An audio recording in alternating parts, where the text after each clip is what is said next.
Digital Dissection, a nerd podcast, can at times contain adult language and themes. It is not intended for all audiences. Listener discretion is advised.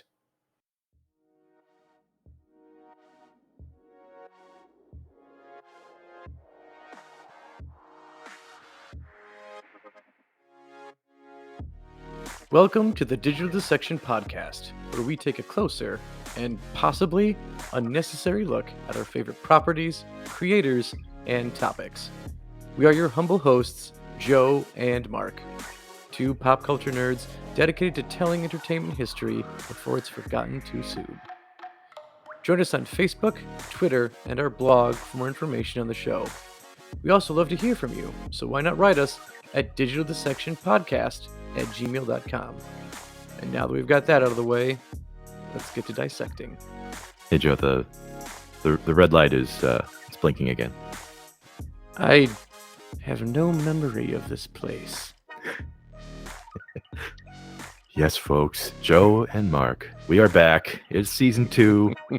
We've been on a break. I mean, it doesn't feel like several months have passed, but they have. And they have, yeah. I mean, we had some holidays, some laughs, and lots and lots of sleep. We've literally been basically hibernating around the holidays and the show. We do nothing else. Yeah, I mean, illnesses may have come and gone. We don't know we were sleeping. Yeah, but hey, that's how things go, man. But hell yes, it is fun to be back. I'm excited. Joe, from everything I can tell on your camera feed, you also appear excited. Yep. I am 1,000% excited. You can see it through my glasses and through the glare. Eyes just massively huge right now. Speaking of eyes being massively huge, Joe and I are very excited to bring this episode to you, the Digital Dissection crew, because I mean, this is one of those episodes that is like I don't know, this is like the fantasy draft of guests, Joe. We didn't think we'd be in this position. We didn't think we'd be able to bring the amazing Noah Watts onto the show. And for those of you that don't know Noah Watts intimately, or haven't played a video game by Ubisoft since 2012, seriously, he is Master Assassin Connor Kenway. Dude's been on Sons of Anarchy, CSI. I mean, he even drops that he was in a movie with Ryan Gosling. Guys, yeah, and that was his first movie, literal first movie. That's where he started off of.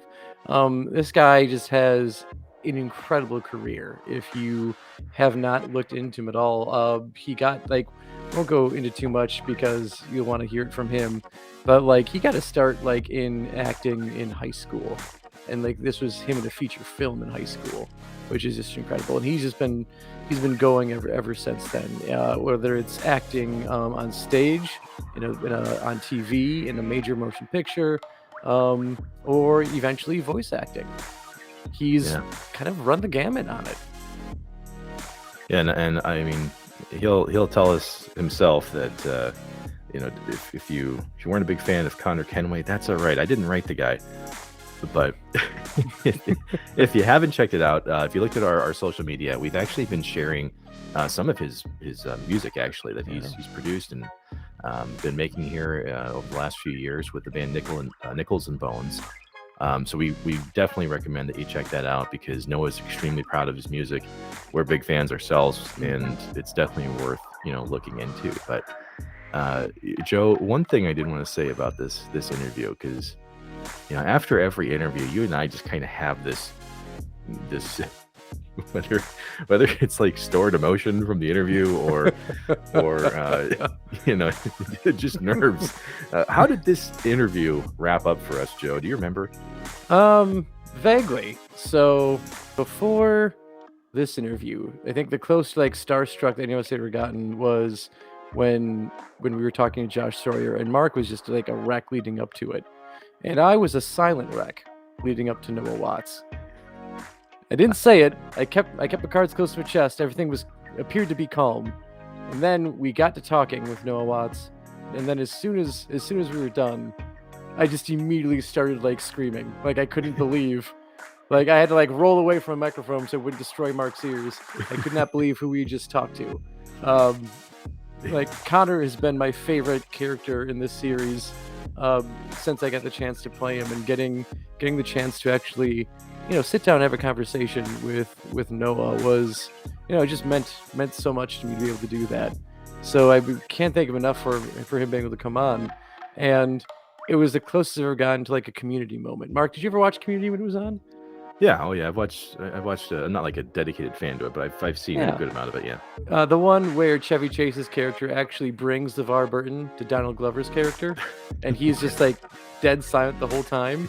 And then after the whole thing is done, he starts like screaming in the bathroom because of how excited he was. And then he also mentioned that like he just wanted an autographed picture because you can't like disappoint a picture. I was like right there where I'm like, I'm gonna say something stupid and Noah's gonna be mad and he's gonna leave and I'm gonna disappoint him, and thankfully that doesn't happen. Yeah, it doesn't happen, folks. It's a really fun conversation, and as Joe mentioned, I mean, both of us were just so happy to have sat down with him, and I was in the same boat. Like, I mean, I was watching Joe's camera, and all of a sudden these subtitles came up, and it just said "visible screaming," and I mean, it was just such a fun time, and I don't want to use the, I'm screw it, I'll use it, the overused term of don't meet your heroes or any of that kind of stuff. This is a privilege to be able to meet these folks. The folks who have like played a very big part of our lives, whether it's just through media, entertainment, their craft, and in this case, being able to spend what feels like 50 to 100 hours with a character who's voiced by someone that you appreciate that much. It's seriously that kind of time. We can't thank you enough, Noah, for doing that. So yeah, I mean, without further ado, Joe, why don't we kick off season 2? Let's get this thing going, and let's bring the Mr. Noah Watts onto the show.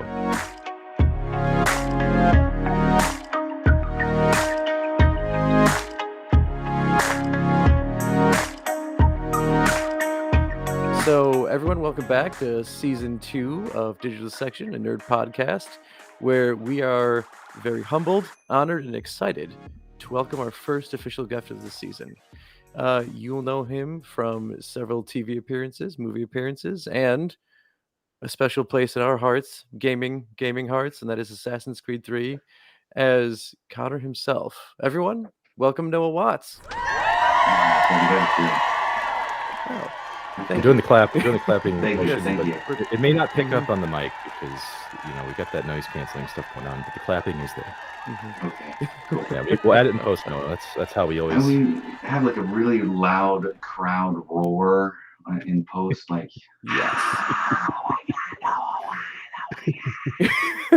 we will go straight like San Diego Comic-Con when they introduce like an entire line of people. Like we'll just pull that in. Right. Same thing.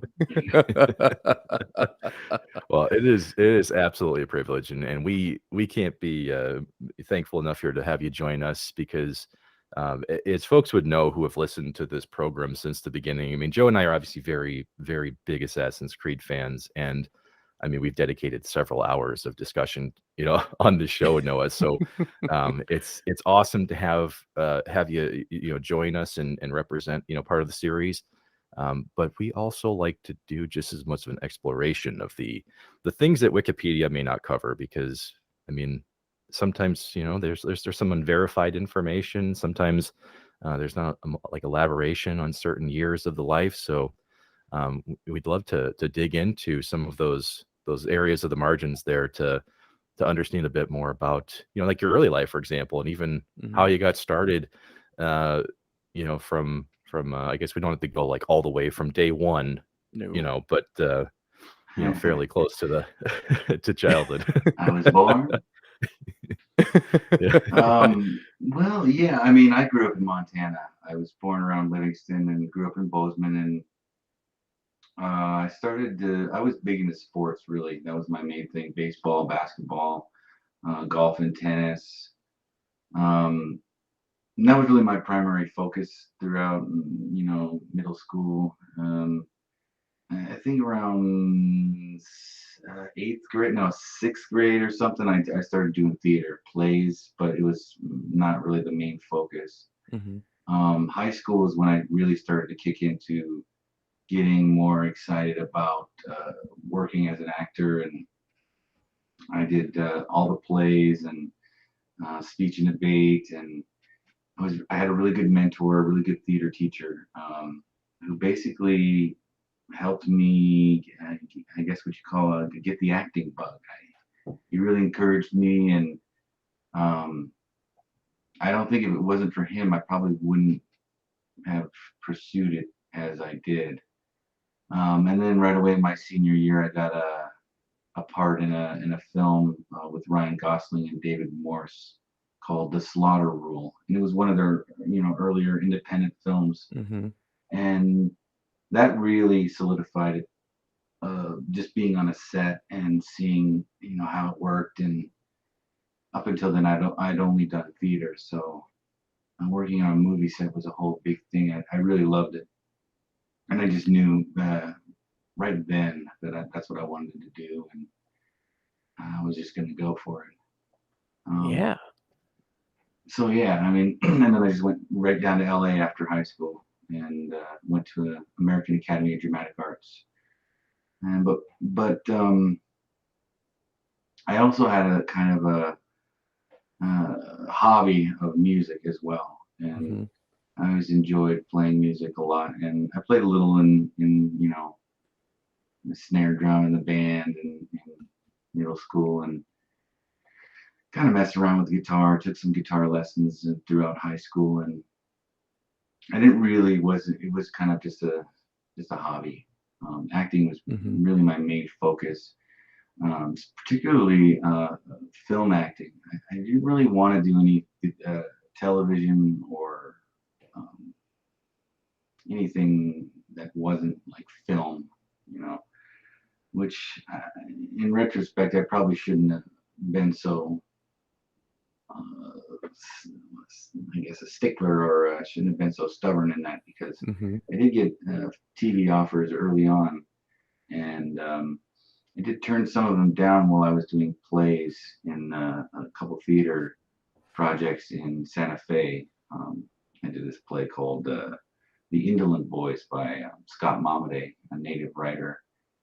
Um, so I had the main part in that. And I kind of didn't really respect TV as much, I guess. I didn't really watch too much TV, Mm-hmm. so I just wasn't too into it.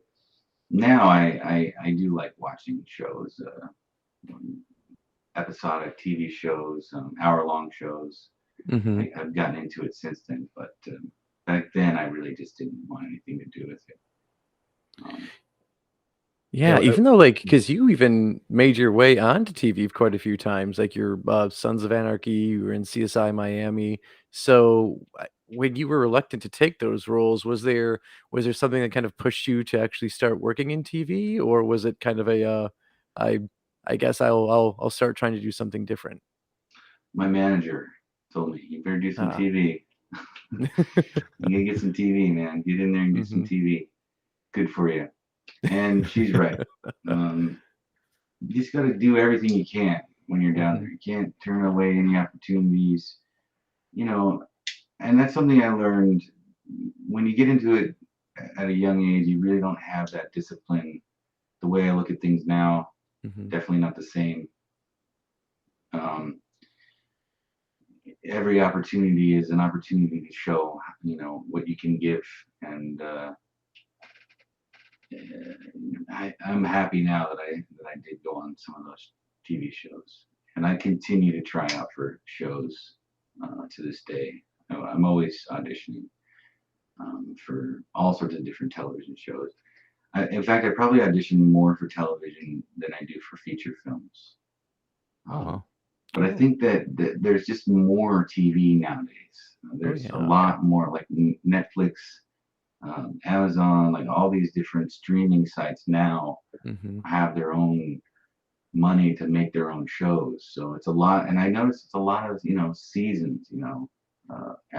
40-minute shows, um, kind of going away from the sitcom 20-minute thing and into this hour-long. I guess like Sopranos. They're kind of like yeah. movies. They're like little hour Hmm. movies. They're shot yeah. like movies. They're shot with that kind of feel. So I'm into it. I like it. Yeah, I think I saw like a great description of how modern media is like you have your Netflix is asking, "Hey, do you want to watch a movie?" And you say no, but it's like, "Okay, how about this? What about a movie that's 8 hours long and we break it up into like 8 chunks?" And you're like, "God damn it, I'm in." Yeah, And yeah, that's what we got now. yeah. Book of Boba Fett. I was there Oh every yeah. Wednesday. Hmm. Mandalorian. I was there. Oh, that's right. And you were a pretty big Boba Fett fan too. I've seen what you have. You did a pretty solid Boba Fett cosplay once upon a time, right? I did. Yes, I.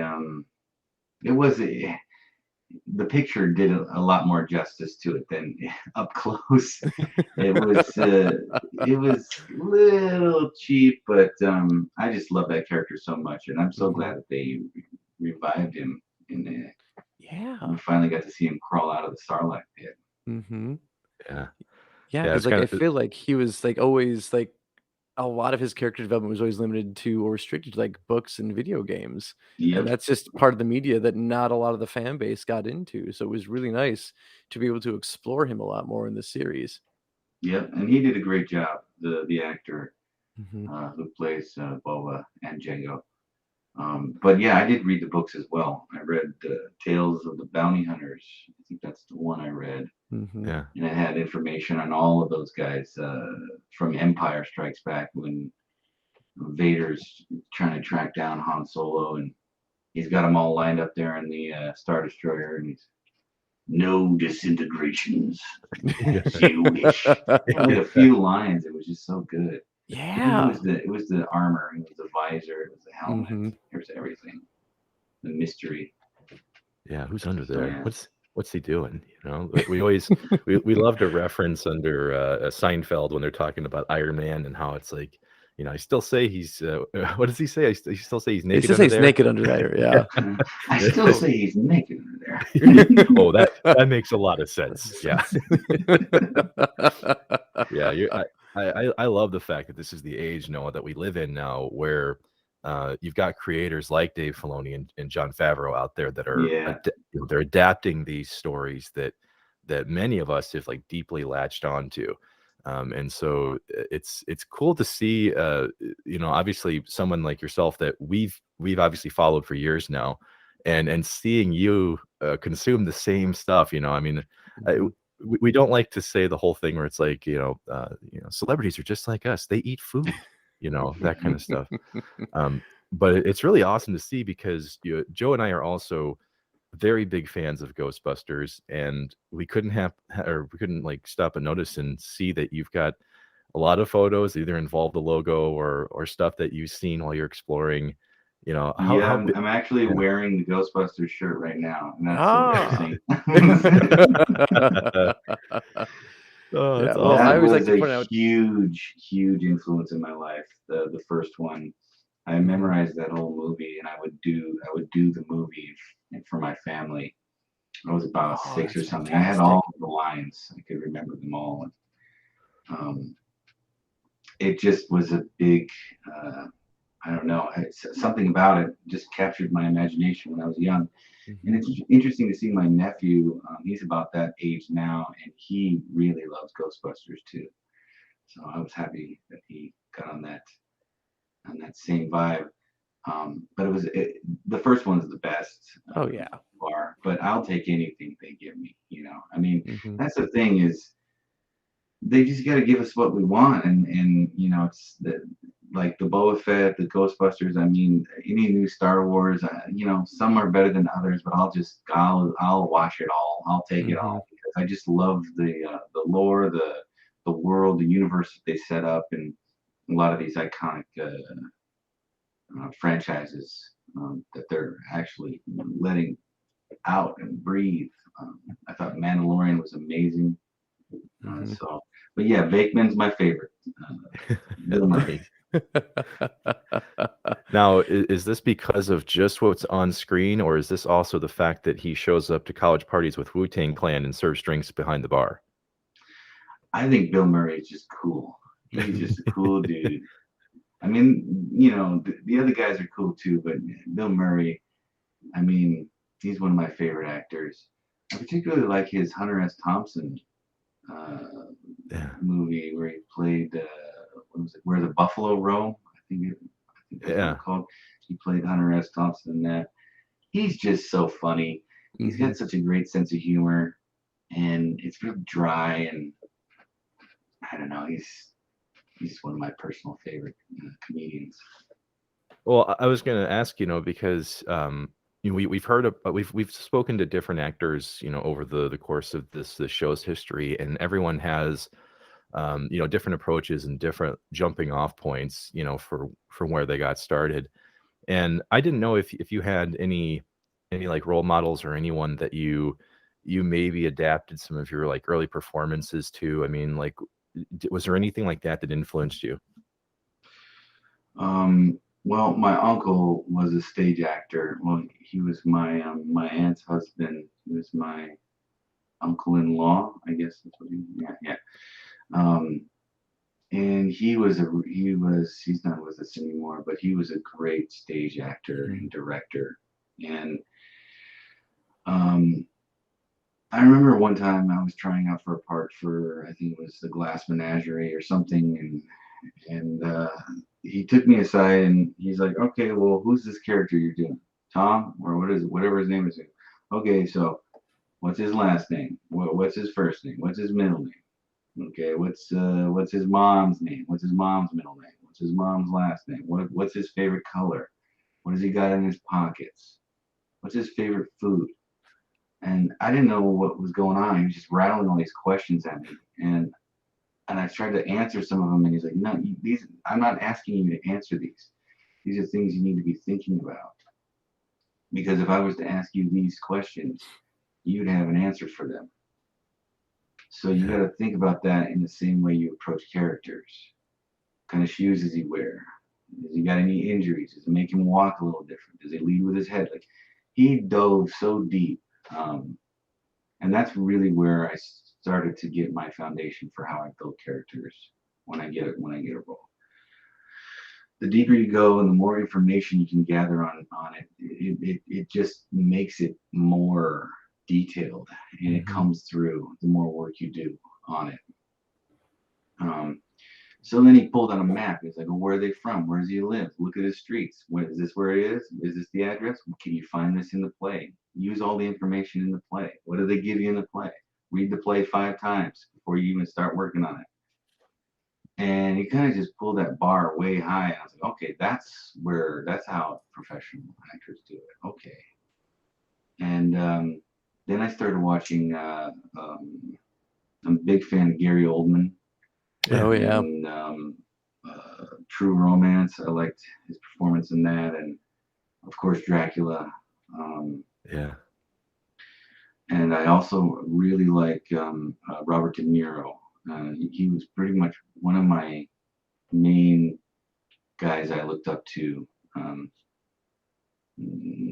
just because I don't know, he's very subtle. He's got power and with just his looks and stuff, and the way he looks at Mhm. you, and the way he looks at the other actors, and the way he works. It's just, especially his early work like Mean Streets.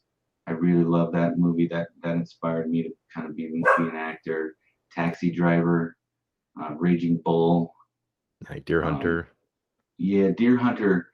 Not so much as those other three. I was Yeah. really taken with Taxi Driver and Raging Bull.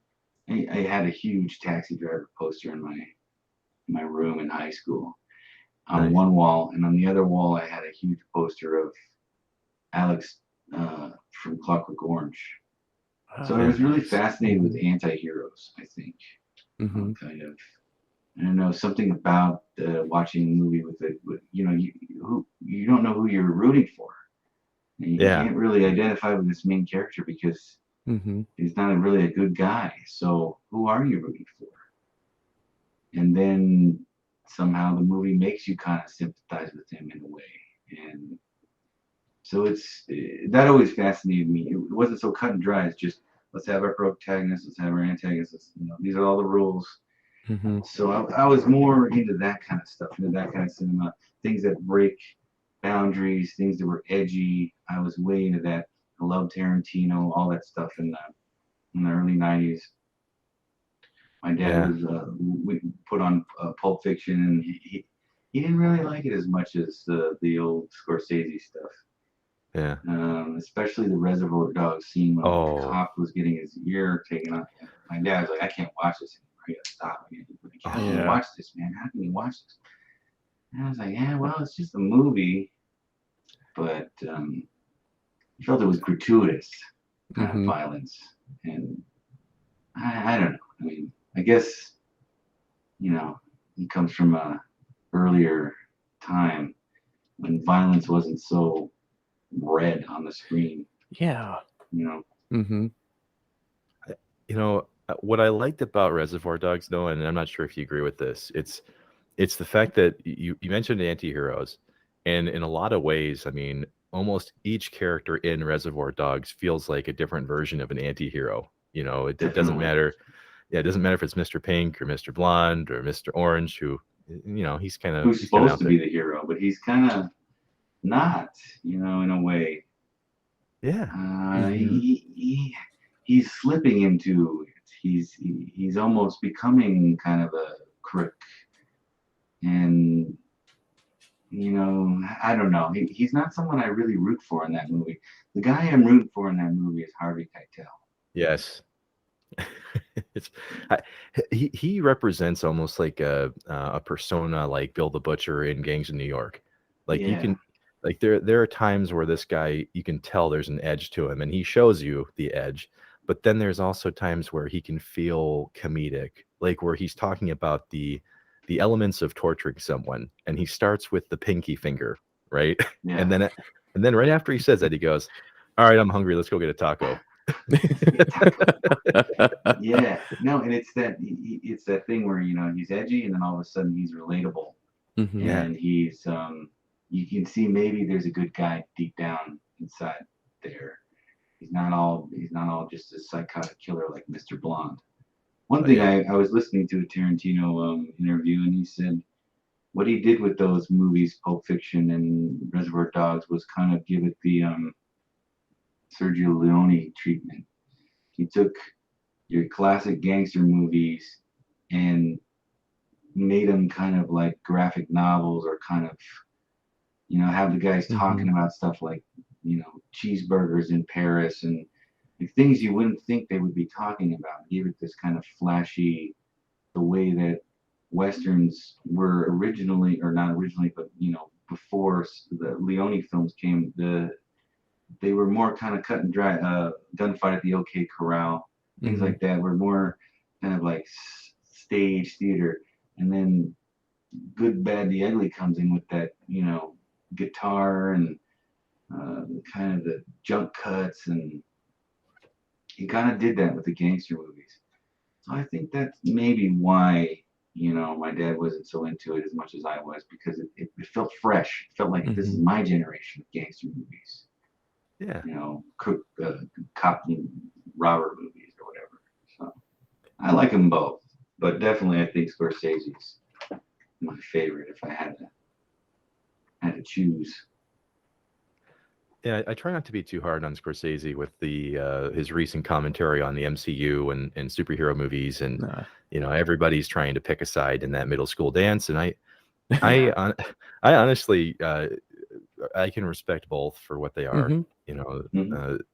Scorsese, I can relate, or at least I trust him as a filmmaker, because he can definitely balance the elements of, like, you could, if you want to say, like 6 different groups of people in a movie, and how they can overlap and interact, and just how the conflict rises, Mhm. consistently throughout those films. And so, yeah, do MCU films kind of feel formulaic at times? Yeah, they do. Yeah. But there's different entertainment value that I don't think you should just throw away because it might follow a certain step or whatever. But No, I I get don't to know. pretend that I'm 8 years old again when I go watch those movies, Yeah. and Yeah. I get to Mm-hmm. suspend my belief, and go back to that time when I felt like a kid again.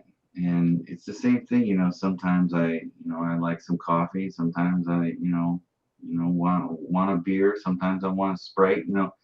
It just depends on what you're feeling like. Maybe today I don't want to watch Iron Man. I want to watch something heavier and more drama. Mm-hmm. Maybe today, another day, I'm like, I don't want to get all serious. I just want something light, something I can enjoy, something that's entertainment, something that plucks at all the heartstrings from the comic books that I remember. Um, so I think there's value in each of them. I do Yeah. think that Marvel and just superhero movies in general are more geared towards special effects. And that's not a bad thing because we have the ability to do that now more Yeah. convincingly, I think, than in the past. Um, Although I still think that the original Superman, not original, but the Superman with Christopher Reeve Mm-hmm. is still really good. I went back and watched the one and two. Some of the effects are, but the acting is really great, and Yeah. the script is great. Mm-hmm. He does such a good job with Clark Kent. Um, I don't see anybody else do Clark Kent like him. It's just, Mm-mm. it's perfect. No, Yeah, It really is. I yeah, was it's gonna say, no, phenomenal. Noah, you can't tell, but this is basically Joe's Graceland right now, Completely. discussing the original Superman With or the you of all Christopher Reeve. people, yeah, like with Yes. you, like, oh, and like I could just like gush over the job that Richard Donner had done with the first two Superman movies because I mean those things were filmed back to back too. Like when they were Yep. done with Superman, they went right into doing Superman 2. And Hmm. because you had that whole scene with when Jor-El and the counselor going to put Zod Ursa and Nan into the Phantom Zone, and it has nothing to do with the first movie. So you're just kind of like, Right. okay, maybe this was just throwaway. But then it's like, no, that was literally leading into movie 2. This And is it a was just 4 hour brilliant. fucking movie here. Oh, excuse my language. Sorry. Yeah. Oh, No, no, you're no. fine. You're You're fine. good. Yeah, we put that Well, explicit label. here's another So thing I thought was interesting about the Superman just in general is that he's the only hero that has to put on a costume to play Clark Kent. Like that's a Mhm. costume. He's pretending to be kind of human in a way. His real clothes are the cape and the suit. I Yeah. thought wasn't that put in the ship with him. Yeah. So most other superheroes they put a costume on to become the superhero, but he yeah, doesn't. He puts a costume on to become us, to become a human being, and then there lies his appreciation for humanity. Hmm. Because a guy with that power, he could turn out to be a real jerk. But Yeah. it has to do with his parents too, and the way he was brought up.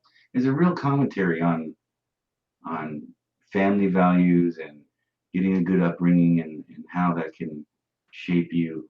And a lot of times I feel like Clark Kent is more relatable than someone like Bruce Wayne because Bruce Wayne's a billionaire. He never really lived a life that was close to what I lived. Clark Kent, he Hmm. went to high school and in a public school and got bullied and I relate more to that. I can understand. Yeah. Yeah, absolutely. I think it was actually in the Justice League movie that we won't dwell in too much, but I think Yeah. Bruce Wayne actually has a line where he says that he was more human than any of us was. He Yes. grew up in middle America, he fell in love, got a job, paid his taxes, and Yeah, the way he he's says, more human. "Oh, Hmm. oh, geez, golly, Lois. Oh, geez." He's so dorky. It's perfect. Hmm. yeah. Oh, sorry there, Lois. I gotta get by you to get to the ranch dressing now. Make him totally Midwestern. Jeez. Lois. Yeah. Well, that's a cool point that you bring up in the realm of Superman because that's something Joe and I also had a bit of interest in too to understand a little bit of your where you come from and growing Mhm. up in Montana and being a traditional Crow war dancer, for example, since the age of 6 and understanding a little bit more of of your upbringing because obviously we've mentioned before we're big fans of Assassin's Creed 3 and the representation that brings and so I was really curious and Joe was as well a little bit more about your early life and and understanding a bit more about how you came up in Montana from that perspective. So I lived in Bozeman, which is about 150 miles away from the Crow Reservation. Hmm. So I didn't grow up on a reservation, but I have a lot of family there, and I would go there every year throughout the year for various family gatherings, powwows, specifically Crow Fair, which is the biggest teepee encampment in the world. It happens on the third weekend of August every year, and there's over 1,500, 2,000 teepees that are set up, and Wow. there's a powwow for I think Thursday, Friday, Saturday, Sunday, Monday, and then Monday's the moving camp dance, and then Tuesday you can take your teepee down if you're Absalga, if you're Crow. Um, it's kind of the rule. I mean, not rule, but it's like the unspoken thing. Well, it's actually spoken. They tell you don't take your teepee down until the camp dance passes by. Yeah. Um, Hmm. you just don't do that. Um, So yeah, I was about 5 when I first started, or 6. My grandfather on my mom's side had passed away when she was young, so his brother um, put my war paint on me first, and gave me the right to dance. Excuse me. So you have to be given the right to dance by one of your uncles or your elders. Hmm. And the war paint that we wear is significant to our family. So you can't Yeah. just go and if you're Absolute, you can't just go and put stuff on your face and go out there. You can, I mean, I guess you could, but it's not supposed to. You're supposed to show respect to that. And if you see somebody wearing your paint, you can ask them, Where are you from?" Because that's my family stuff. Oh, you're related to me, or whatever. So I got introduced to it really young, and there's this way about it. You had one of your uncles come and dance with you and show you how to do it. Um, Hmm. and Absaligas are the only ones that dance that specific way, that war dance style. Hmm. They call it Crow traditional or war dance. Other tribes, if you go to a powwow through anywhere in the country and you see somebody dressed like that, you know right away that they're a Crow. Um, you can't always see that with other regalia. What tribe different natives are at powwows, because there's fancy dancing, there's jingle dress, there's grass dancing, chicken dancing, and they're kind of all a lot of different tribes can wear those regalia, but Hmm. if you're Crow, you'll see it, and the women have a traditional Crow outfit as well, elk tooth dress, and you can see other tribes do also have their own things that they wear. But Crows, I think, are very, very easy to pick out in a crowd. And I always do it whenever I go to a palace. Okay, where's all the crows? I can see them. Up there's 2 down there. There's one over there. And it's specific to that style of dress and the way that you move. Um, so I got taught all that, and I continued to dance up until I was about 17, right before I left to go to LA. And then I haven't danced since. And I came back to look at my outfit, and well, I put on a couple pounds since I was 17. So I'm trying to get another one together, but it takes a lot of work to make that beadwork. Um, Hmm. it's Yeah. a big order. It's expensive, and my mom can do it, but she's got so much to do. I don't really want to Yeah. swamp her with it. Hmm. Um, Ma'am, Um, you know. I need more beadwork, mom. She's already helping me with like smaller stuff. Stuff I got a new hat. She did some Mhm. beadwork on that, and um, bolo ties and belt buckles and things like that. But for a war dance outfit, you got a lot. There's a lot of beadwork on there, so it'll take some time to get that figured out. And meanwhile, she's making outfits for her grandchildren, my nephews. So I just got to get in line, basically. Yeah. But yeah, I did it, and I enjoyed it. When I was little, it was hard, and the outfit was very heavy. That's attached to your head by your hair.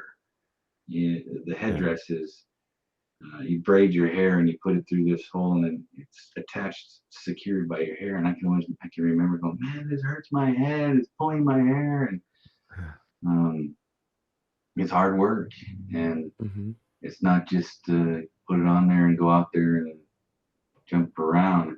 There's specific motions and specific ways you have to conduct yourself and it's an honor to be given that right to do that. So the older I got, the more I saw. When I was a little kid, I didn't know what was going on. They're just putting all this stuff on me. I was about 5 or 6. And, all right, stand over by the TV. We're taking a picture. And I was sitting there and holding everything up. And it's a real honor to be involved in that and to be shown that part of our culture. And then I don't really know too much about my Blackfeet side. I really only know most of my knowledge from my tribe. It's Salaga. And then, like, I think 2020, I took some classes at the Little Bighorn Community College and learned Crow kinship and language. I took a language class and a Crow kinship class. And that was really, really cool because it opened my eyes about a lot of the language, how the language is used. It also opened my eyes on our origin story and how we came about and how we came to be where we are here in Montana now. So in leaving Los Angeles and coming back here and reconnecting with all those old feelings I had when I was a young boy. And I'm really happy I did too. Now I live in Montana, about 40 miles from the res, in a place called Billings. And that's where I am now. And I go back over there a lot more because I'm closer. So it's nice. Yeah, and I was going to point out that I remember seeing your Instagram photo of you in your backyard and it being absolutely gorgeous. Is that in Billing or is that on the res? Okay, so which one is that? Okay, I think I know what you're talking about. That's that by that big lake. Yeah. Okay, so that's Highlight Reservoir, and that is in Bozeman, and that's about 15. It's about 8 miles from my house, from my dad's house where I grew up. Oh, literally your backyard then. Okay. Yeah, you just drive about 8 miles up this little canyon, and it gets to this Highlight Reservoir, and you can boat on there and tons of hikes, hiking trails, and everything. Where I grew up is absolutely just gorgeous. And when I was growing up here, I was like, I didn't really appreciate it. And then I went to LA and I got there and it was just so dirty compared to where I was. The streets were just like trash and it just smelled, certain areas just smelled like, human defecation or whatever you call it. Well, and the smog too, the smog and the traffic and this crime, and it really made me appreciate where I grew up. Coming back here, and then my dad still has that house over in Bozeman. I go over there and stay now and again, and every time I go over there, I'm like, man, I'm lucky to grow up here. His dad, my dad, his dad, and his dad, the third generation from this Montana area. So yeah, and then on my mom's side, Crow people have been around here for a long, long time. So it's really, it is home. I mean, even though I spent so much time in LA, this is where home is for me. And I don't know if I can go back now. I mean, I don't really miss LA anymore. I don't blame you at all, Noah, because obviously the photos are gorgeous. But my dad was in the military for 30 years, and so we lived in Boise, Idaho for about 2.5 of that. Hmm. All the while, my dad had been obsessed with General Custer since he was a boy, and so we spent a lot of time visiting museums and going to the Little Bighorn, going to the Custer Museum. You've been there then. That's Crow area. Yeah, The yeah, Battle of the Bighorn is on Crow land, on the yeah. Crow Reservation. That's pretty cool. Trip out. You've been there. That's cool, man. Yeah, when I mentioned that we were talking to you, my dad immediately just jumped on it, and he starts talking about Custer and how they helped him scout and everything while they were there, and so yeah, I mean it is beautiful country. The time I spent out there, even when I was like a preteen and teenager, that scenery stuck with me. I mean you can't get it anywhere else in the United States. You just Yeah, can't. I had a friend come from Europe and stay with me over there in Bozeman and around this area, and I remember them saying it's like you live inside a postcard. Yeah. Yeah. It's so Hmm. beautiful here. It's like it's beyond that. And then you have Yellowstone National Park, which is about 80 miles from where my house is in Bozeman. So West Yellowstone's there. I mean, that's where our family trips were. Instead of Disneyland or some amusement parks, Hmm. we'd go to Yellowstone or we'd go to Swan Creek and camp. Um, so that's kind of that's mountain boy. I Hmm. That's what I loved about getting to explore that part of the United States, because there were times where we would just be looking for a place to drop a fishing pole. It's not that we're looking for a landmark or something crazy, but you would just turn a corner, go up a hill a little bit, and the next thing you know, you are looking at a postcard, like you mentioned. I mean, Yeah, uh, and and it. I'll put it this way: there are times where I really wanna watch a movie that's like frontier era, or, where there's just snow covering everything, and like, The Revenant kinda satisfied that imagery for me, yeah, you know? Hmm. yeah, Um, yeah, and, so it's like, I can't go back to Boise right now or the area, but I can watch yeah. The Revenant and get a taste of it again, you know? Hmm. Have you ever Um, seen Little Big Man? Little Big Man. Man. Mm-mm. Not ringing a You should bell. check that out. That was filmed around here, and Okay. it stars Dustin Hoffman, Okay. and it's a really good movie. It's comedy, it's drama, it's one of his best performances, I think. He plays this kind of frontier boy who gets attacked by a certain tribe, I think Mhm. Pawnee, and he's left for dead with his sister, and then these Cheyennes come along and adopt him and raise him as a Cheyenne brave. Oh, Um, cool. and some of my family members in there. My mom's in there, my aunt's in there as extras and background Wow. um, workers. So you should check a Little Big Man out if you haven't seen that movie. That's one of the, like you said, you can see the environment. I won't spoil it for you. It's one of Dustin Hoffman's. I mean, if you like Dustin Hoffman, you should definitely get Yeah. on that train. Absolutely. Yeah. Well, backtracking a little bit, you had mentioned how you said like, a few years ago you were taking language classes for Crow, and because we couldn't not talk about actually your involvement in Assassin's Creed 3.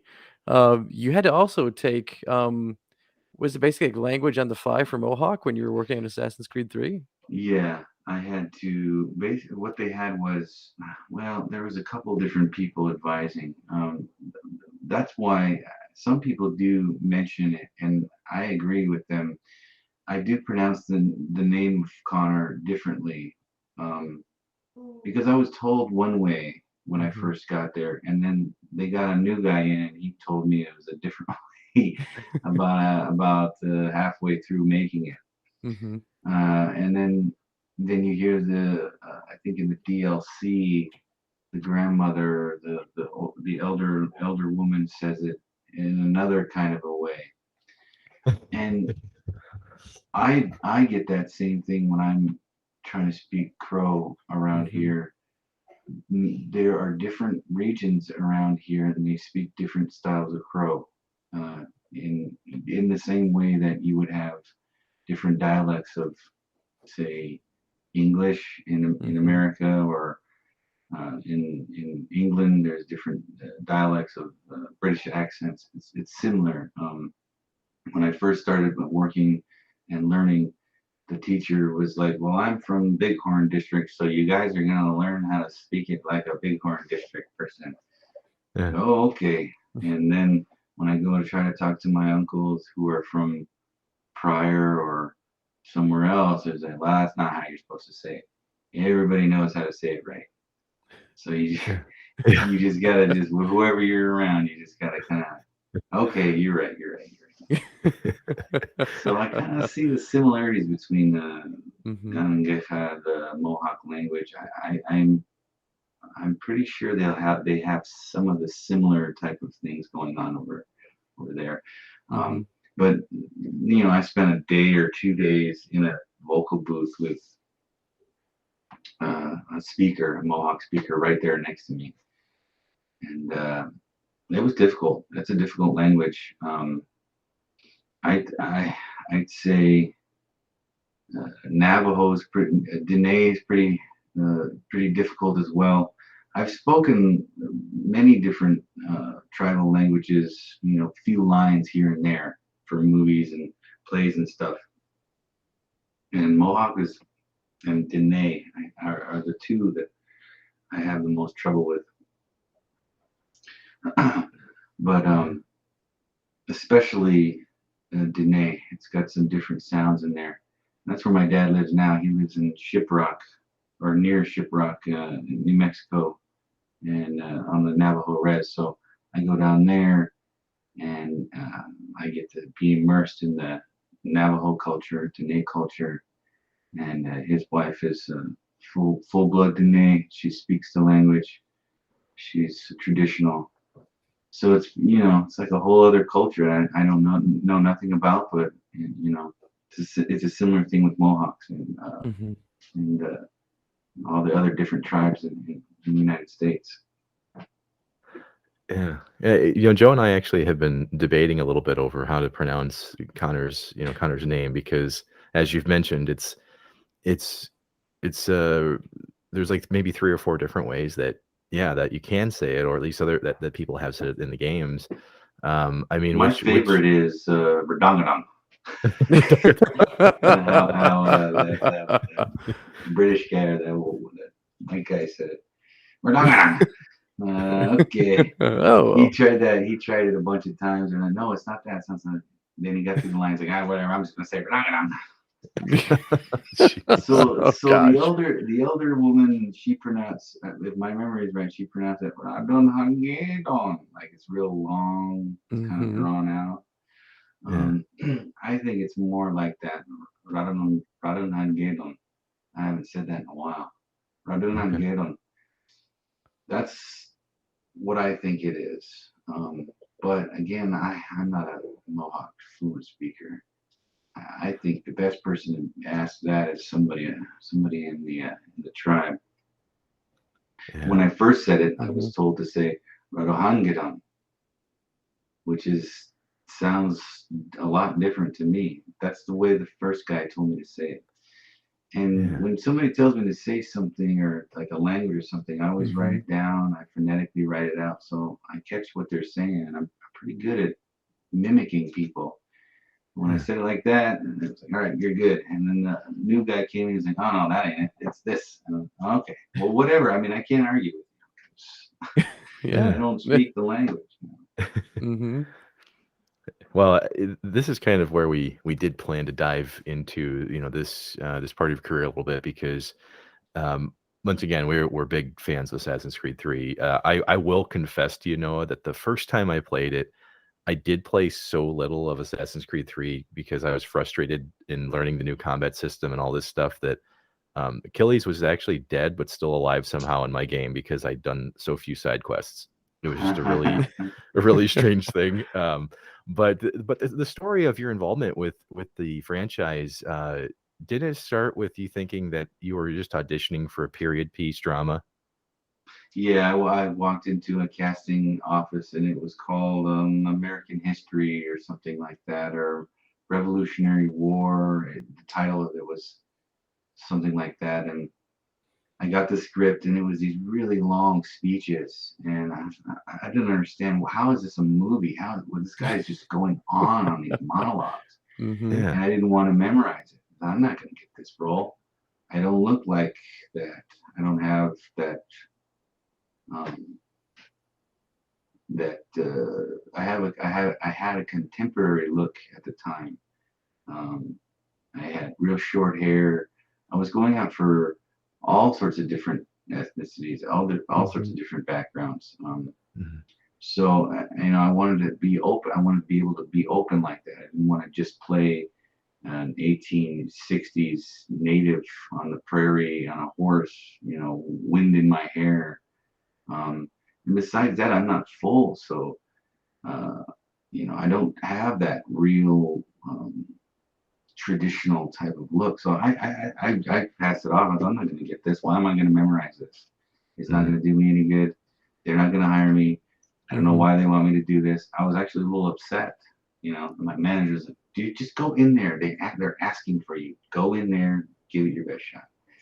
I went in there and I read it off the paper, and the casting director was like, "You're good. You need to memorize it though. So come back, memorize that whole speech.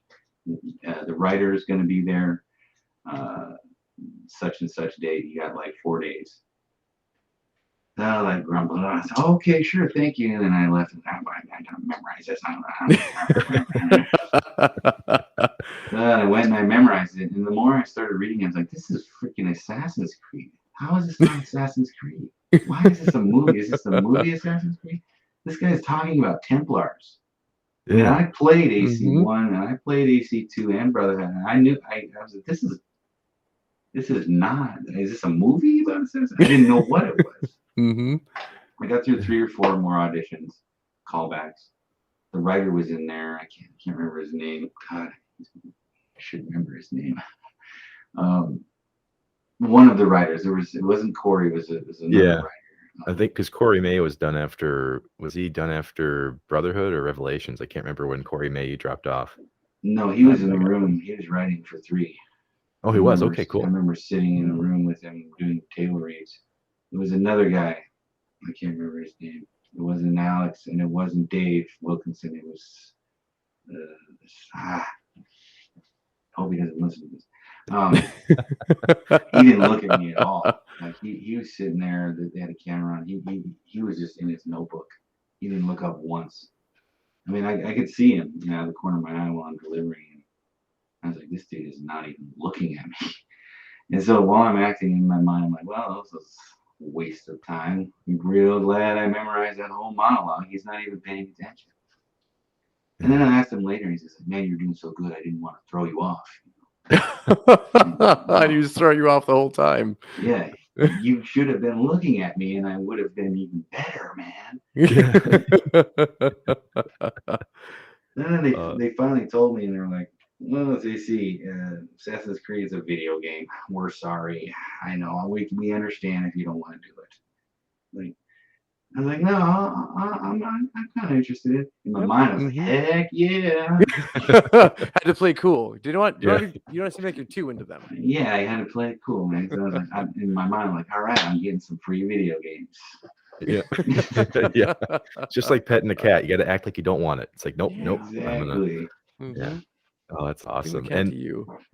well, and that's something we wanted to dive into as well, because you provided the motion capture for the game as well, so you got Mhm. to build a little bit more of yourself into it than you would have if you're just behind the mic. I mean, uh, I guess Mhm.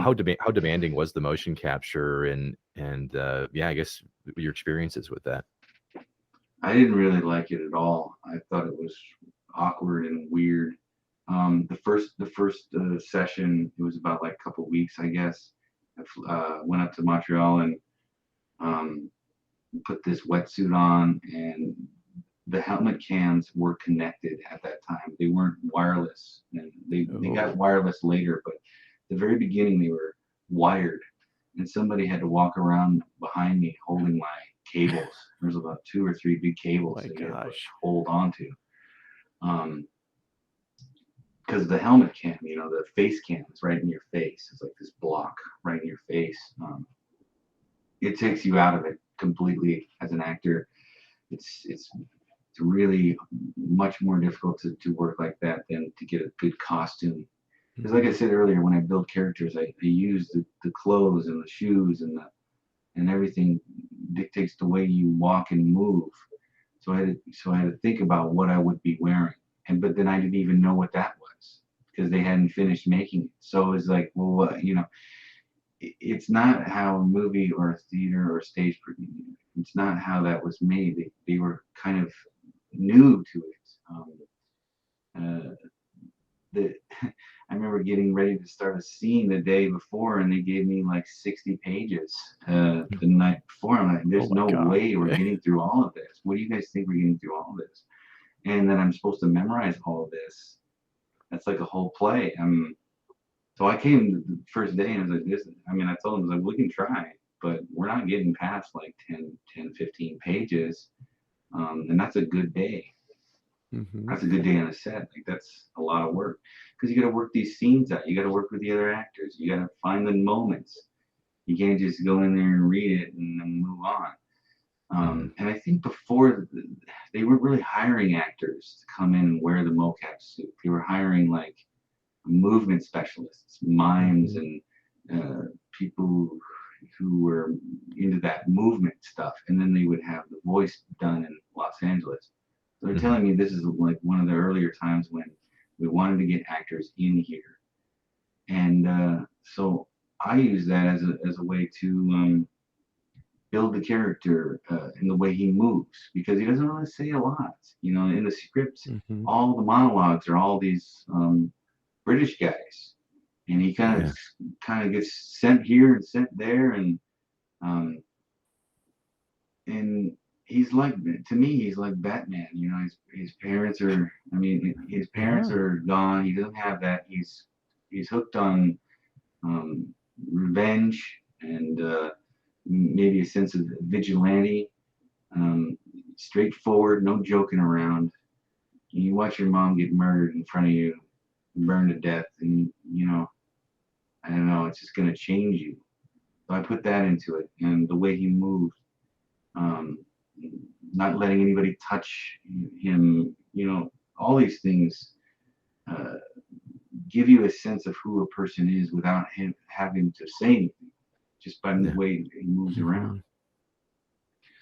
So I try to put a lot of those subtleties into it, and it's much more difficult not having a costume, not having the set. You have to really use your imagination. Yeah. And the director, Dave, he wasn't even saying like action, cut. It was like, okay. Just go. Yeah. Gosh. And then over on the other side, there's like people working because it's in the volume. There'd be like a big table, and there'd be people on their laptops over there, and they're just chatting away over there. Wow. And it was the first day, and I said, Dave, we gotta go get a beer and talk about this. When you're working as an actor, everybody's got to be quiet when we're doing our lines and our scenes.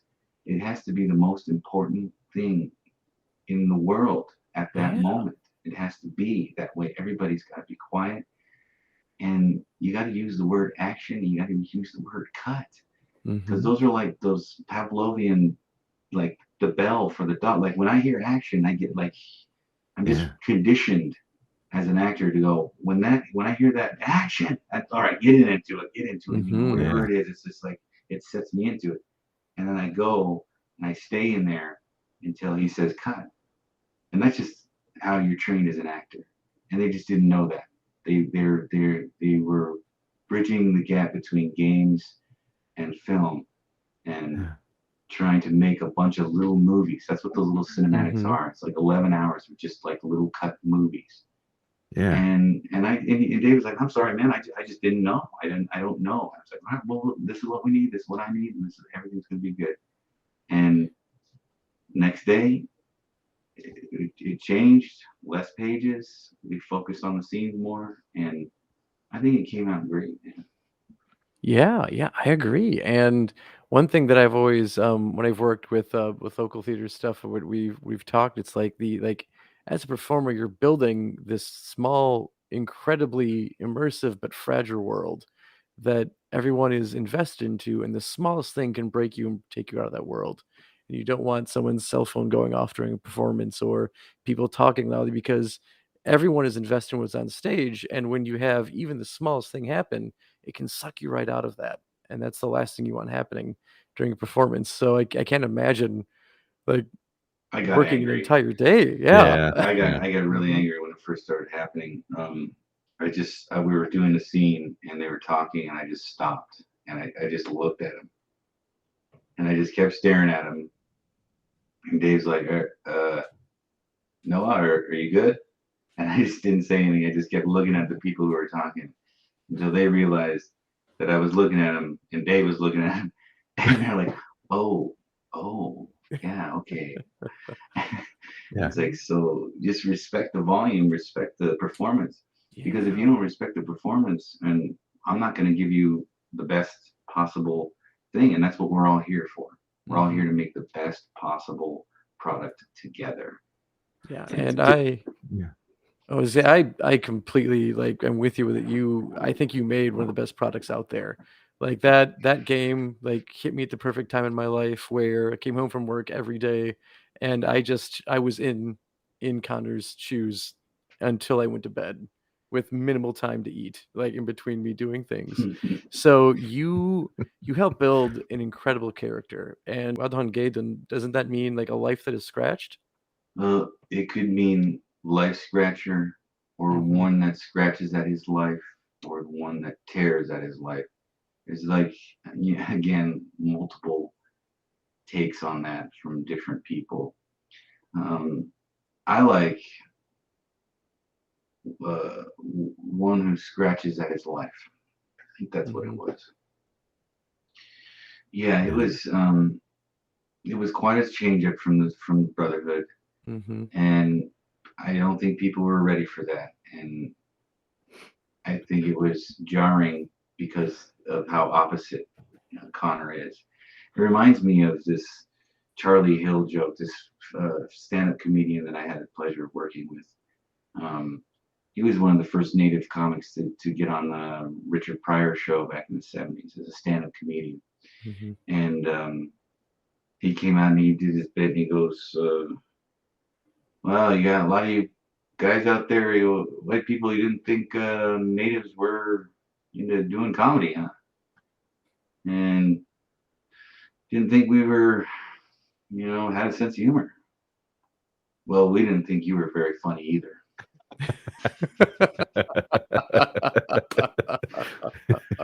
Oh, that's great. It- it- no, I love how you bring up Mhm. the era that was Assassin's Creed at that time, because Mhm. Joe and I, we started this podcast as an idea because we were talking on the phone all the time, and one of the things that I always brought up was that bridge point between Ezio and Connor, because yes, I'm an Ezio fanboy. I don't even pretend to hide it. I mean, a lot of folks were. And I don't know. I mean, at that point in time, you're right. I don't know if I was ready to truly walk away, from Ezio. That's But pretty good. the been working a long time. But the the the contrast in the characters though ended up becoming one of the strongest aspects of three for me, because we've broken down themes before, how Assassin's Creed Ezio was a tale of revenge that went to more of a justice driven narrative, and then you're like understanding who you were in that world and your purpose, right? And Connor goes through the same journey, in I mean, even though it's technically not like only a couple weeks or anything, but like he goes through that same type of journey within that game. And Hmm. and so for him to be able to balance all of that and still stand for what's right, and you know stand on his feet at the end of it, and proudly look back, it's a powerful journey. And I'm mirroring Joe here. I really appreciate the what we got out of that, because um it's the fastest selling Assassin's Creed game for a reason. You know, Hmm. it Yeah. captivated a lot of people. I think it was people weren't ready for it really. They needed that something like that, but it's kind of I don't know. It was painful. I think to see that kid screaming for his mom. Like I didn't feel like that in any Hmm. other game. Oh. But I think it's because I have more of a connection to natives. But it just it didn't feel it felt more it just felt more heavy, more weight. Hmm.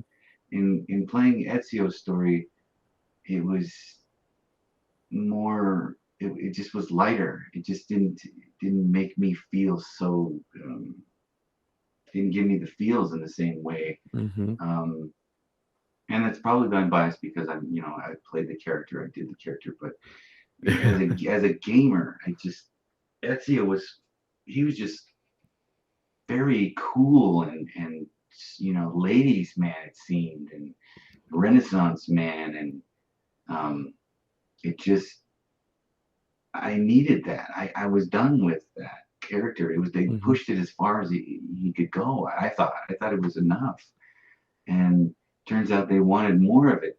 And then what's interesting to me is now after years have gone by, people are complaining about every new character that comes out, and and then going back and go, well, Connor was actually pretty good. Well, yeah, you Yeah. just weren't ready for it. I mean, Hmm. you had your security blanket. His name was Ezio, and he was your pal, and you went through Hmm. all these things. Now you want me to not play him anymore? I got this new guy, and I Yeah. don't really relate to him. I'm not native. I don't know. And then there are some people who really got into it overwhelmingly, just were completely immersed in it, like you were saying. And I like that type of reaction. I Hmm. want a reaction that's severe, that's big. I don't want to, it was all right. Yeah. Nobody remembers that. Either you hate it or you loved it. Hmm. I'd rather one of those two. You know. Yeah. And like you said, like maybe people weren't ready for Connor when he came out in 2012, but certainly people now looking back in retrospective are changing their mind. So do you think I guess what would you think Connor's like legacy or impacting on the video game world is? Well, I believe it's the first main character in a AAA game played by native and using real language and culture and that's never happened before in any game. That was Mhm. the first time I ever I as far as I know. I mean, there's Prey, but that was Yeah. ambiguous, and that's just insulting to do that. There's also another game that just came out like past couple years, and you play some just ambiguous tribe that's kind of like a plains Indian, and you go around killing pioneers, and I don't know what it's called. Um, but that's taking steps backwards, Mhm. doing that kind of Yeah. stuff. Taking steps forward is respecting the culture, using the language. Hmm. Those are important things, and that's part of the tribe's identity and their culture and everything. If you just blanket across with this, just well, he's Indian or he's native, and there's no language. Well, then it's just not deep, and it's Oh, fake. It's yeah. fakey. I can feel it. Um, Not everybody can feel it necessarily, but I think if you're gonna do something like that, you got to do it that way, and that's what AC did. Mhm. Ubisoft, and I commend them for that, for taking that risk in a way. That was a risk for them. They could have just made a Hatham game, you know. Yeah. Um, it was very bold thing to do, and I'm eternally grateful, and I think it has a huge impact on younger generation, younger kids. I saw a picture of they had the bits of the AC in some museum or something Yeah. because it has the culture in there. And I've seen these little kids like 5 and 6 looking up at this screen. I mean, it's going to live on.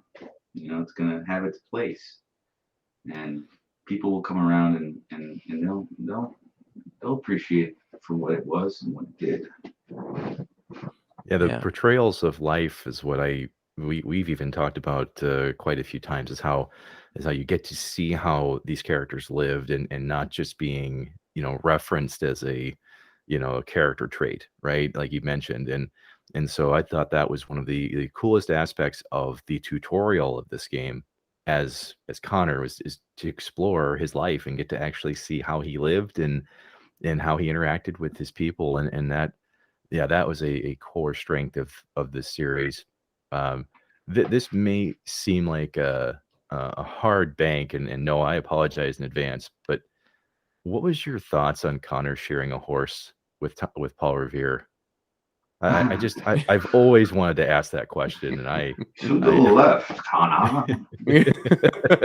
Oh man, I like the actor who played Paul Revere. I loved all the actors that I got to work with.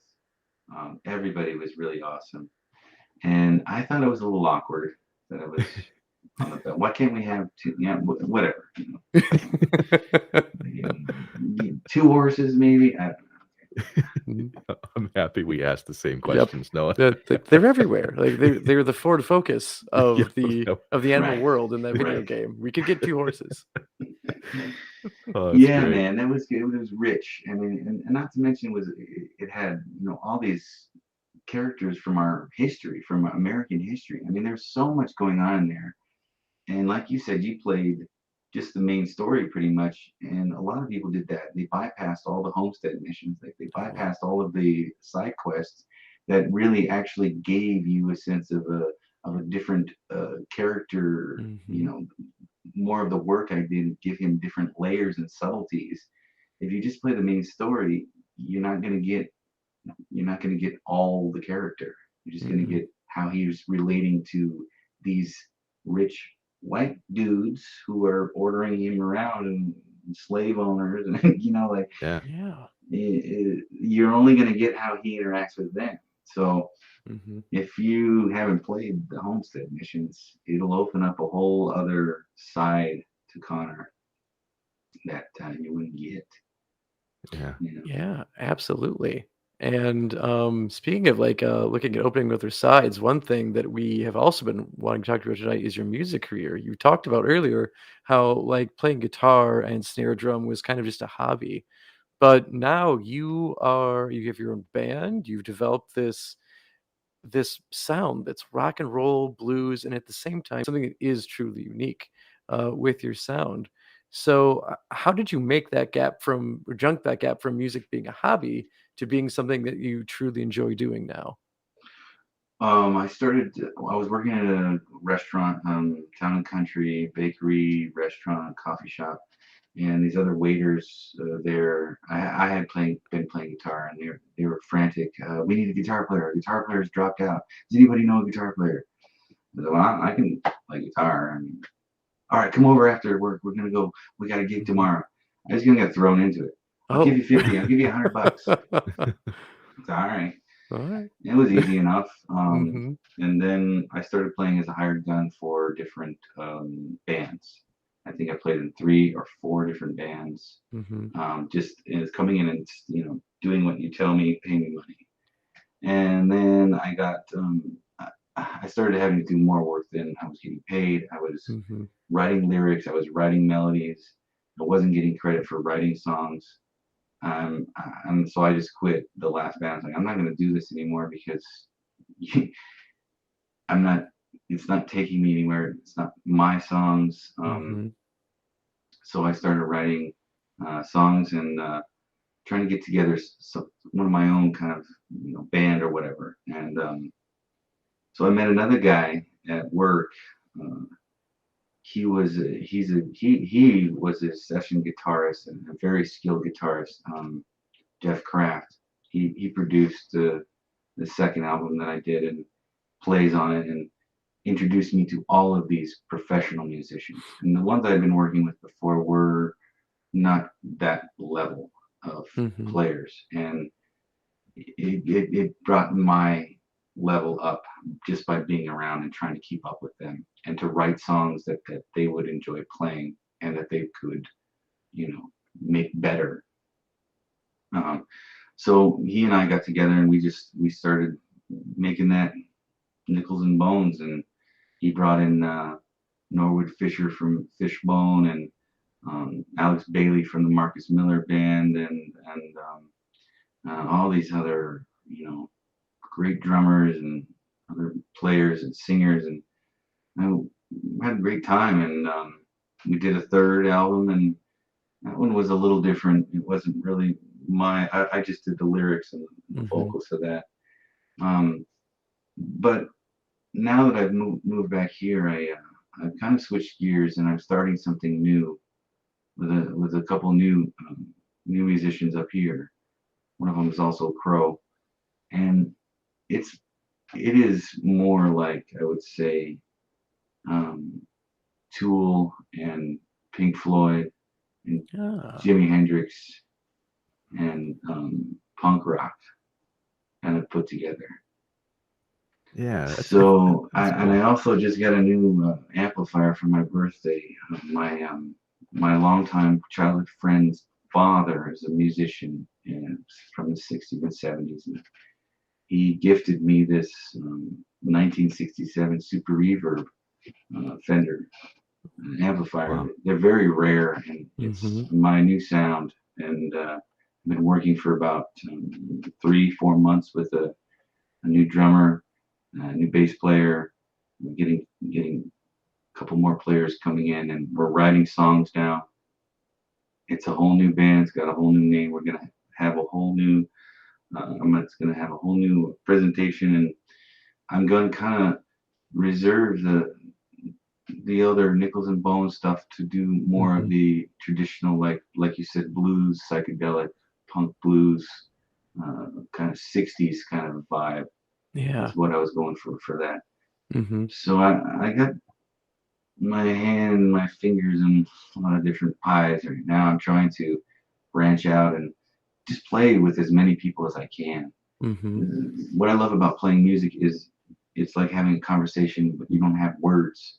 You can talk to each other with sounds, and when I do something, it'll influence you to do something to change the way you play, or it'll up my game here, up my game there. And I mean, I just got done watching that Beatles Get Back documentary on Disney, and I loved it. I was never a Beatles fan really at all, and now I'm going down a wormhole.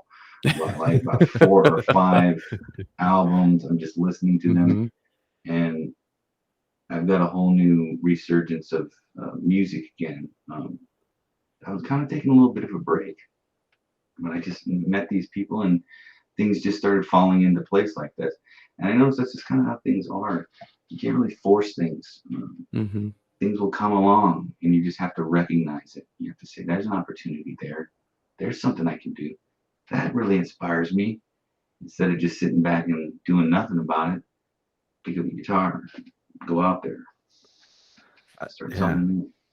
I've got to say, Noah, your voice, your singing voice is extremely, distinct, and I was always trying to figure out how to explain the sounds that I am interpreting, through your voice, because there were times where I feel like you've almost got like a mix of like Eddie Vedder and like Chris Cornell at the same time.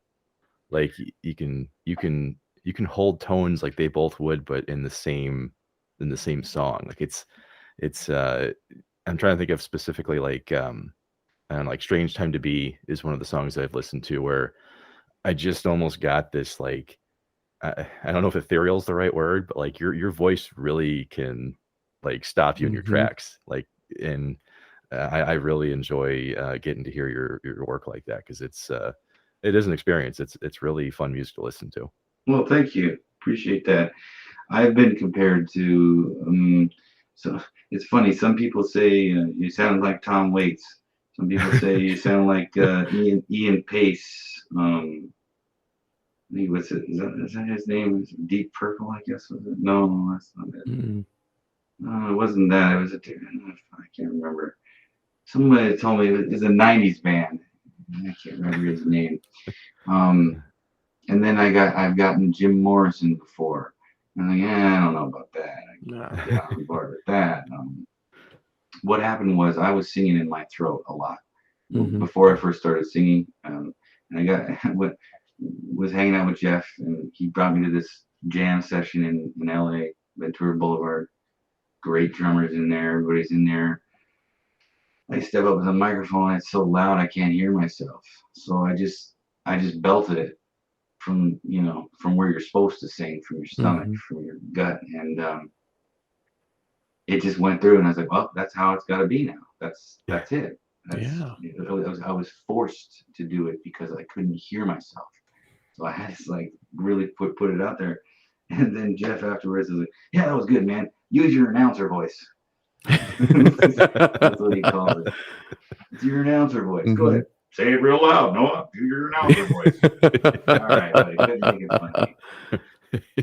You want people out there to think that you need pictures of Spider-Man. That's what you need to be doing. But what I really start listening to is Muddy Waters and Howlin' Wolf. Those are the two that I really like a lot. Those guys, especially Howlin' Wolf, my favorite by far. That's what I'm trying to do.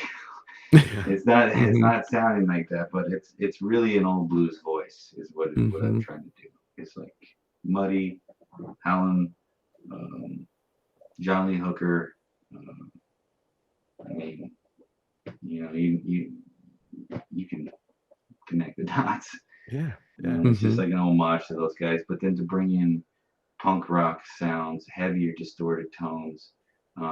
And Jimi Hendrix is pretty much the reason why I started playing guitar. If it wasn't for him, I don't think I would have picked up guitar. Wayne's World, Foxy Lady. When I heard that song, I was like 10 or 9. What is that, Dad? Son, that's Jimi Hendrix. And he brought me over to his LP collection, played Electric Ladyland for me. I was hooked. I went out and bought a tape and a CD, and I just wanted to learn how to make sounds like that. I gotta learn how to do that somehow. Figure it out. I'm still trying to this day. I can't figure it out yet, but I'm getting close. I think I'm getting somewhere. That's the thing about music is you'll never stop. You'll always have something else to do. Always have something else to learn. And when I'm 80, I'll be like, well, aren't you done yet? No, I think I'm getting somewhere. I think I'm getting somewhere now. Well, I think while you're still figuring out what that is, again, you're doing an amazing job at it. And I think that when people say that your sound or your voice reminds them of these other musicians, what I hope that it's actually doing is your music is able to take them back to the time when they first heard those musicians, like when you first heard Jimmy and you just fell in love with it, and that you're doing that same thing for those people, because that's what it's like. To me, that's what it's like listening to your music. It just transports you and takes you out of your day and allows you to really connect with what's going on with your sound. Wow, that's great, man. I really appreciate it. I'm getting red over here, guys. I mean, all that Connor talk and how great that game was, I don't really care. But when you talk about my music, you're pulling my heartstrings, bud. It's the one thing that I really care about. When I'm acting, I'm doing somebody else's words. When I'm playing music, it's like my poems. It's my song. It's much more personal. Yeah. And if somebody says they don't like it, it hurts so much more. If somebody says they don't like Connor, it ain't my fault. I didn't write it. Yeah, we'll definitely share your music with our Dissection crew, the audience, or the witnesses as we call them. Awesome. But yeah, we'll definitely plug some of your music there. And Noah, we want to congratulate you. You've survived an experience with Digital Dissection joining us here. Man, it was wonderful, guys. Yeah, you guys are really cool and easy to talk to. I had a great time. Thank you. Yeah. Hey, we've had just as good a time, and when we wrap up, what we like to do here is offer you the floor to tell folks about what you've got going on and what's happening here coming up in your life. Well, I got some games I worked on, but I can't talk about them. That's the problem. They're not out yet, but I have been doing some voice for a couple of new games, and I got this new band I'm doing, but I can't talk about it. So I just say, check out, the music that I have going on, Nickels and Bones, and I do stream on Twitch now and again, play some games. So if you guys are interested in hanging out and having a good laugh and watching me fail at Dying Light. Oh man, Hey, you're getting one step closer to surviving that apocalypse when it happens, playing that game. That is an easy game to fail in, by the way. I Yeah. just want to say, like, don't feel bad, Noah, because I Mhm. remember just playing through the tutorial of Dying Light. I was so terrified to have to Oh, go yeah. out there in the dark the first time. Oh yeah, my hands get sweaty every time I start Oh. looking in the dark. I get sweaty. I'm like, my heart's thumping. I'm like, "Dude, what is this? A video game? I gotta put this down, man. This is too much." The second one is great. Yeah. Oh man! Well, ladies and gentlemen, Noah Watts. Mhm. We look forward to seeing your appearances here in upcoming games and sharing your music as well. Thank you so Yes, much, Noah. thank you so much. My pleasure.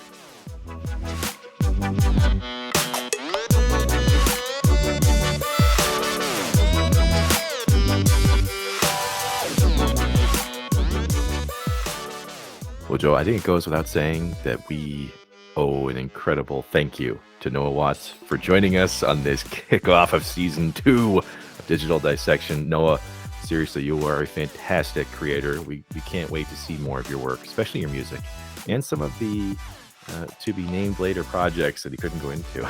Yeah, I am excited to see what he comes up with next, and I think I'm gonna have to watch a lot more of his Twitch stream to see how he does in the apocalypse as he continues with Dying Light 2. Dude, hey, those live streams can be fun, man. They're fun, yeah. After we interviewed Kyle Bear last year, I Mhm. have been listening to him every week on Tuesday nights. I believe it's Tuesday Mhm. nights. I get my push notification and I'm there. So I would be more than happy to support Noah Watts on his Twitch journey. But Joe, what are we actually planning here? I know we used to the previews last season. We kind of got away from for a little bit, but what are we going to be talking about We next? did. Yeah, when we got down to like the creator content stuff, we didn't quite do it. We left a a little surprise in there. But since we're getting started with our second season, it's probably best we get back into a regular routine. So next week we'll be taking a look at a video game in a first ever retro review. And since we just had the pleasure of talking with Noah Watts, what better place to start than with Assassin's Creed 3? Oh, I can't wait. I can't wait to discuss some of the decisions I made the first time playing this game. But Some hastily done more than others. yeah, well, hey, you know what? I'm down. I love these retro reviews, especially because that is the band of time that we like to talk about. Is I guess the millennial culture that remembered the 80s. Is that what we're kind Yeah. of going for here? Kind of, yeah, except we're just remembering like 10 years ago. We just miss it so much.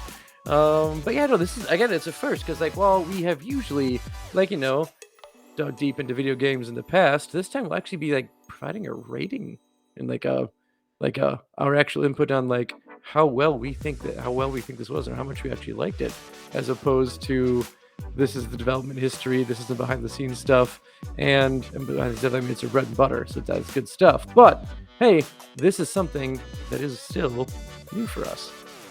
Yeah, and if you trust our judgment and want to hear about it, then just tune in next week. We'll be talking once again retro review of Assassin's Creed 3. But before we go, folks, we always like to please like, subscribe, comment, share, do all that stuff that involves pushing this stuff out there. You've been doing a great job with it, and we can't thank you enough. But on top of that, once again, thank you, Noah Watts, for your time. You're an amazing creator. And until next time, keep on dissecting.